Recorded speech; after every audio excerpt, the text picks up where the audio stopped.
Hi guys, Random Tavern here. Welcome back to Broken Triad. And if you remember, I think we just stole the sleeper. Yes. Oh, and we've got to reactivate the security measures. Okay. And I think, if I remember correctly, we have to do the red field first and then the blue one. So, we'll go back here.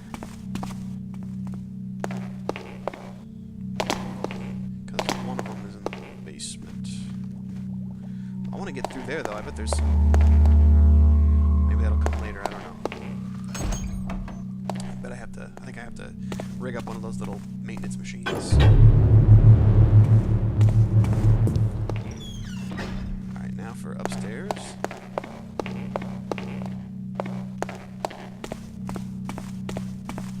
Oh, I better start my little timer.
After you've completed everything, go back to your apartment. Alright, let's just do that.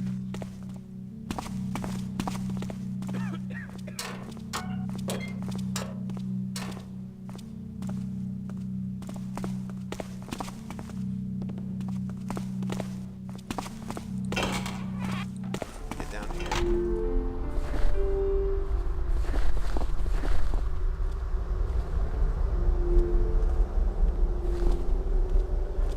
Down there without dying. Maybe we can land on a candle. Yeah.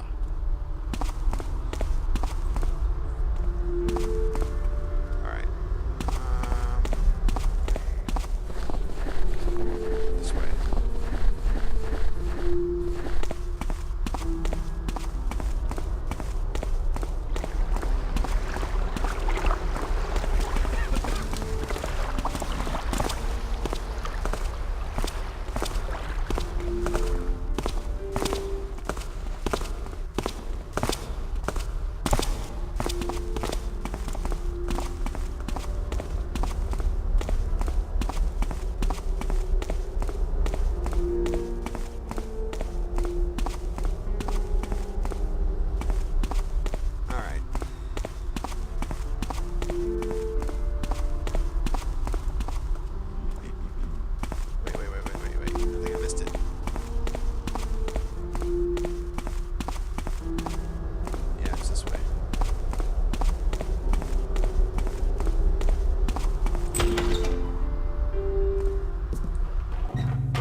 Garrett, we finally meet.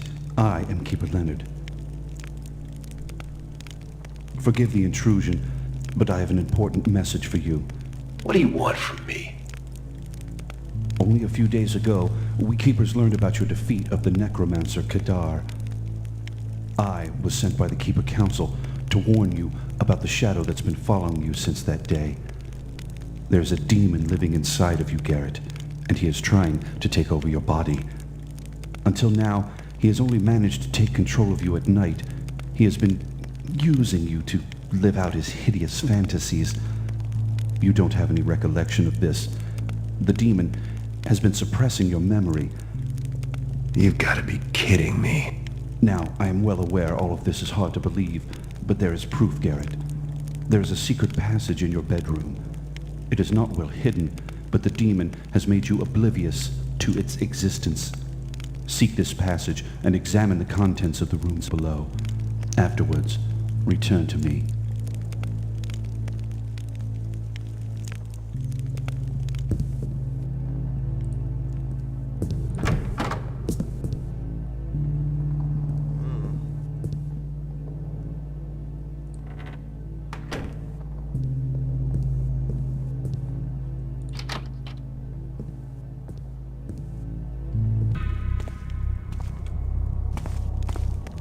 I love those torches.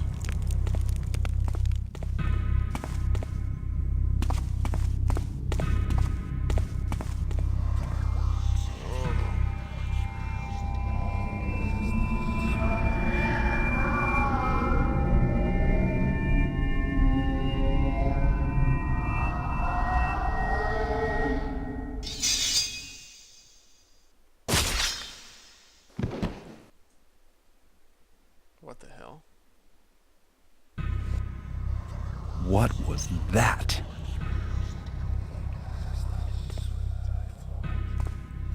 Yarsal. What have I done? I killed them all.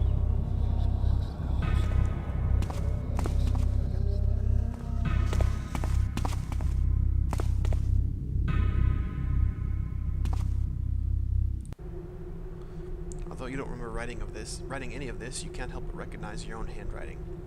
I do not know how much longer I can endure this inner struggle. Each night is the same. With sleep there comes the shadow. A demon that calls himself Nyarsal takes control over my body to still his murderous lust. And each night I regain consciousness in the cellar, sometimes with dark blood on my hands, and sometimes with a fresh head stuck on a spike. During these short periods of clarity, I know what it is happening to me. I've tried leaving messages to warn myself, but no matter what I do, hours later I wake up in my bed, unaware of what has happened. I've smeared warnings on the bedroom walls, but Nyarsal's influence makes me oblivious to them. I tried to leave this book next to the bed, but I never find any text in it because the written pages were ripped out and burned. The demon is mocking my feeble attempts at alerting myself. I think he even made me leave a message with my name on it in the Inventor's Tower, simply for his amusement. Although Nyarsal sleeps during daytime and lets me be my normal self, his grip remains firmly around me. I bullied a curator into helping me to gain access to the museum, and yesterday I killed her. I'm not sure how and when this started, but the sword must be an important part of it. I pulled Zedermakost out of an altar in the depths of the catacombs below Farrington Manor, and I used it to destroy the Book of Souls. Did this set the demon free? I tried to destroy the sword, but only when Nyarsal awakens in me can I penetrate its shield of fire and take it away from the cellar. The demon wields Zedermakost to decapitate his victims, and with each murder the sword's glow shifts more and more to the deep red. How can I stop this fiend from gaining power over me? Each passing night makes me weaker, and I fear that it won't be long until the demon is strong enough to remain awake during daytime as well. I am fighting a losing battle. If only the keepers would find me. I have a feeling they'd know what to do.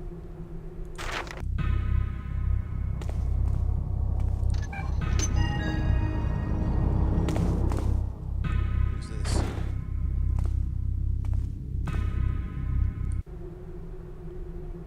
Some sort of portal?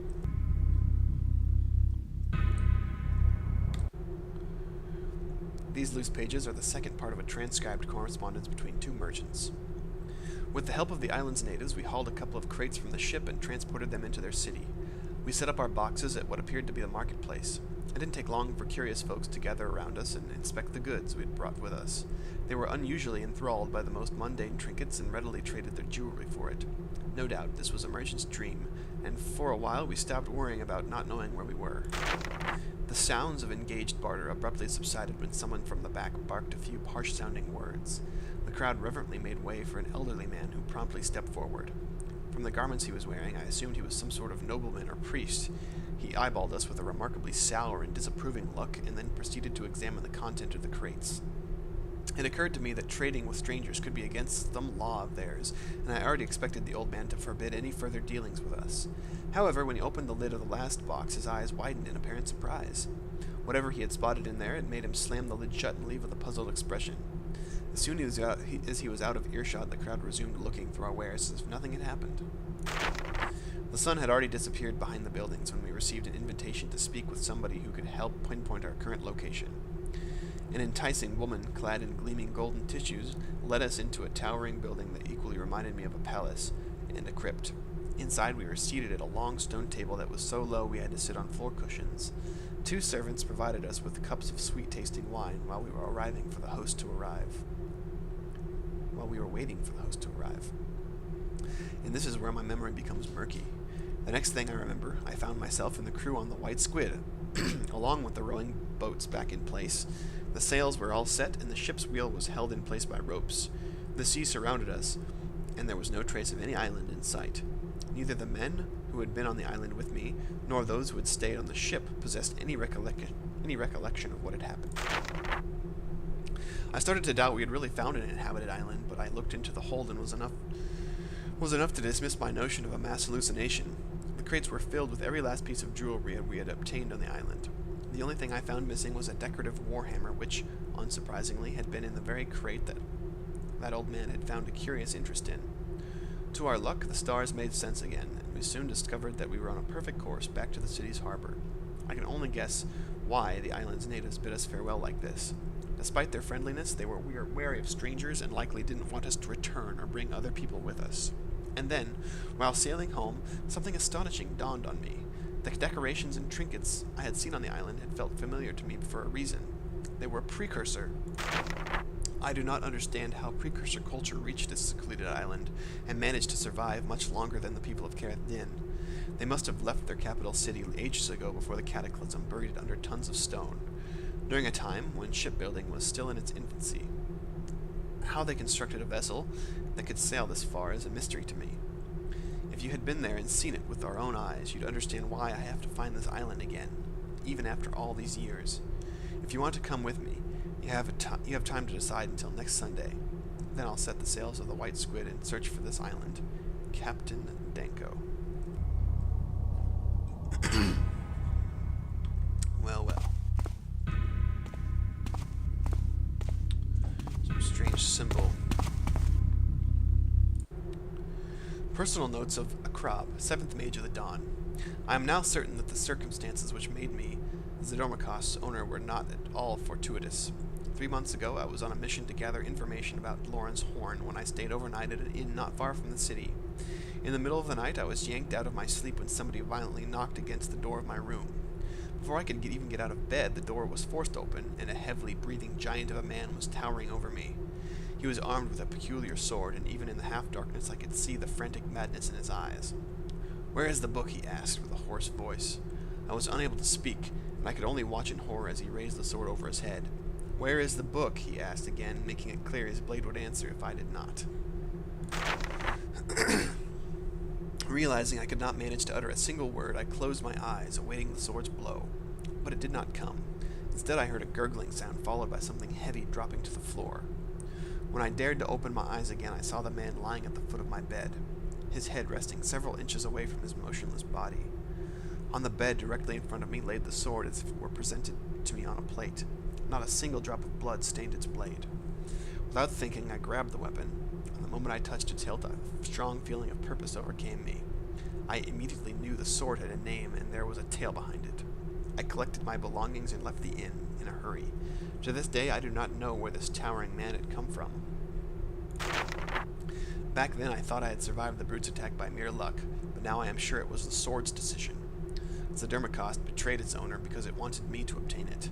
As unusual as it might be for a mage to wield such a weapon, I feel that the sword belongs to me as much as I belong to the sword. Various books I have read indicate that Zdormakos must have gone through many hands in the past, restlessly searching for its counterpart, the Book of Souls. I believe it is the sword's destiny, and thus mine, to destroy the book. Now that the necromancer Kadar has stolen this very tome, I shall use the sword to put an end to his depraved experiments. Tonight, Akrab, 7th Mage of the Dawn.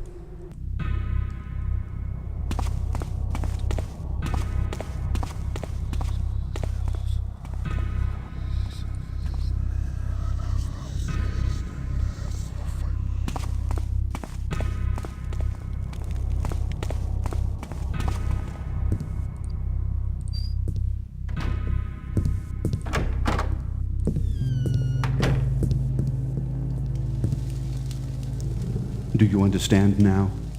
A demon that goes by the name of Narsal took hold of you and made you kill all those innocent people. You, Garrett, are what the newspaper calls the Mad Beheader. From the little research I could gather beforehand, I learned about the demon's origins. It all started many decades ago with an overconfident mage apprentice.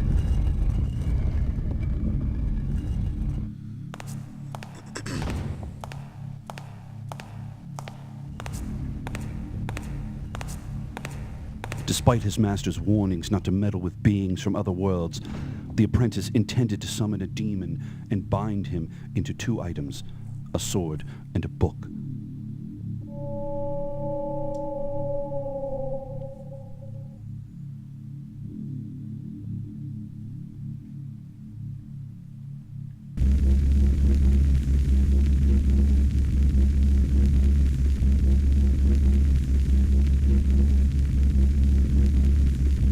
However, the young mage had far underestimated the demon's power.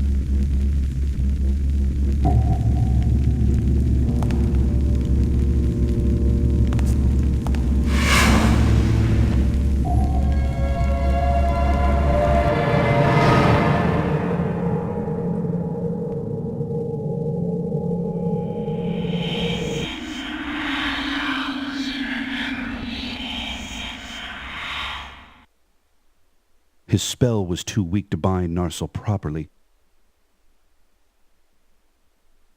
His essence was imprisoned into the two items, but instead of being a passive enchantment, the demon had partial influence over whoever owned the book or the sword. As a result of his foolishness, the apprentice lost his sanity. He gave the two items away, ending his life shortly thereafter.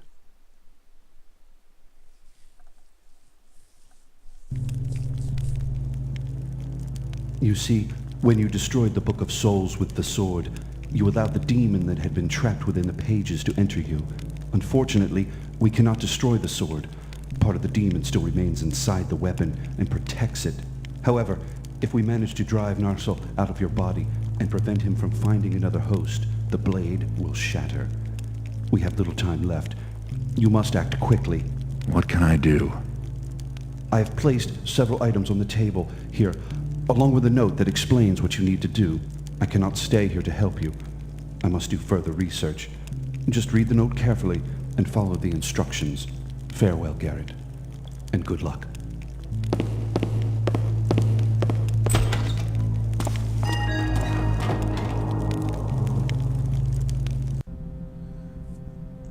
Follow Keeper Leonard's instructions to get rid of Narsal. Herb baggage.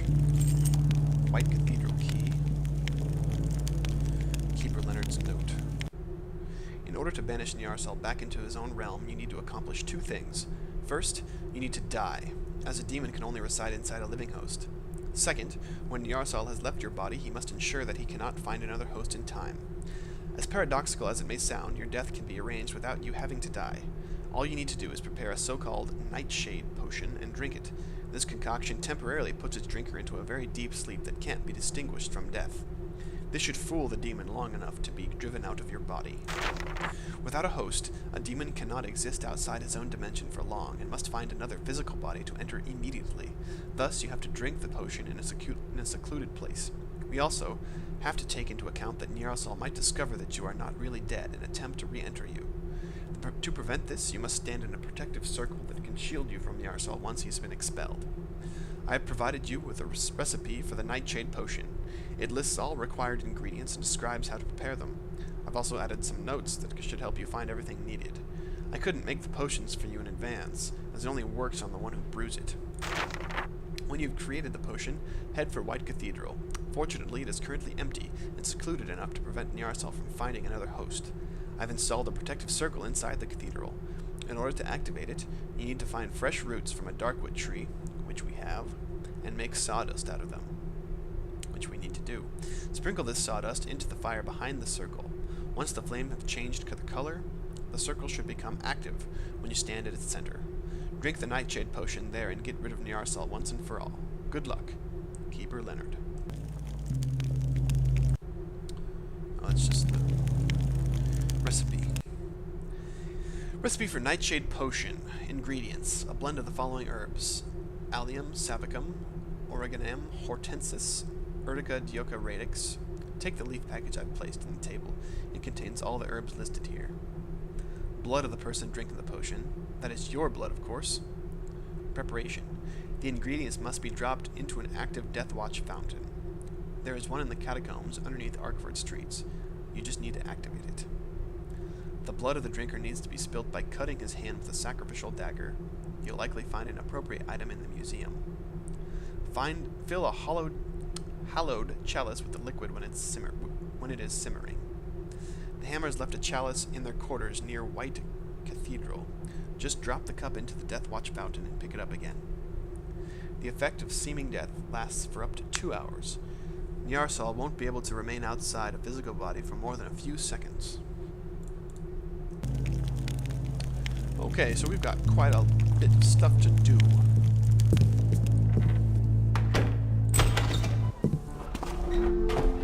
And I think we'll start the hunt for the everything we need for the Nightshade Potion next time. Until then, have a great day. See ya.